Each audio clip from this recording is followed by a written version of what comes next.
Kapatid, ang buhay sa daigdig na ito ay panandalian lamang. Huwag mong hayaang masilaw ka ng napalob dito sa mundo at makalimutan mong paghandaan ang kabilang buhay.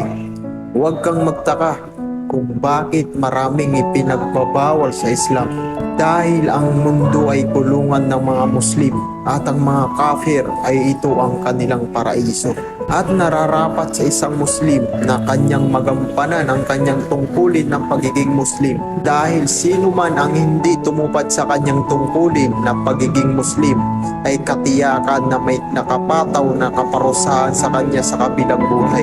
Huwag nating isipin na dahil namatay na ang isang tao ay matatahimik na siya dahil mapagbabayaran pa niya ang kanyang mga nagawa dito sa mundo.